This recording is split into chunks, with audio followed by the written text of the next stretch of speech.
ये हम कह सकते हैं कि उनका कोई सिद्धांत नहीं था।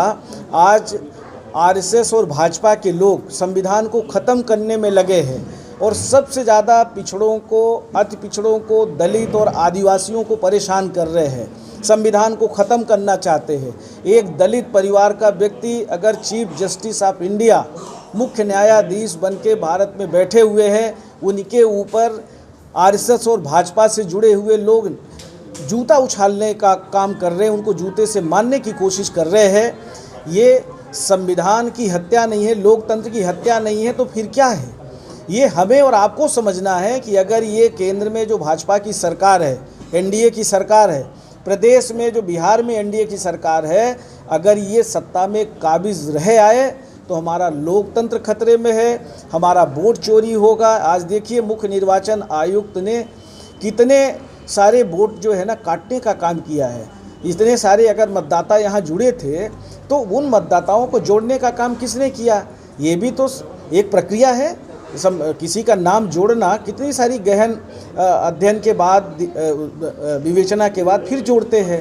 तो काटने का भी जो काम किया है, काटने का कैसे कर दिया? इतने लाख मतदाताओं को काट दिया। फिर दोबारा जो जारी किया उसमें भी कुछ ऐसे मतदाताओं को जोड़ दिया जो यहाँ कहीं उनका पता रहता नहीं है। तो ये तो गलत है ना। तो जो प्रदेश में हो रहा है, बिहार हो या देश में आज जो हो रहा है, ये कहीं न कहीं हमारे संविधान के खिलाफ हो रहा है। संविधान के खिलाफ हो रहा है, लोकतंत्र के खिलाफ हो रहा है। आज सभी जगह आरएसएस और भाजपा के लोगों को बिठा दिया गया है।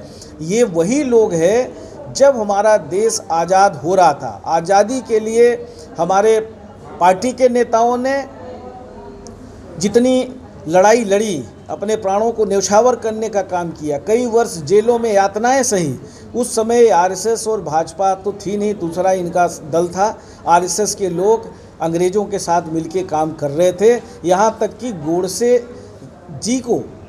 को जी कहना तो अपराध है, गोडसे ने गांधी जी को गोली मारने का काम किया। वो किस संगठन से जुड़ा हो, उसका हमारे मध्य प्रदेश में ग्वालियर में भाजपा सरकार में मंदिर बन गया था। ये हो रहा है देश में। आज आप देखो, ये कौन सा ऋषि मुनि है, कोई एक बाबा है जो गांधी जी को गाली देता है।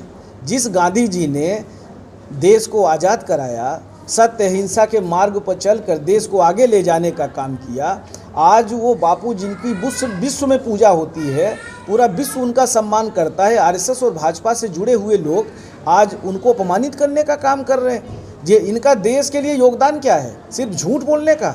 ये बैठक का मुख्य उद्देश्य क्या था? देखिए, चुनाव है।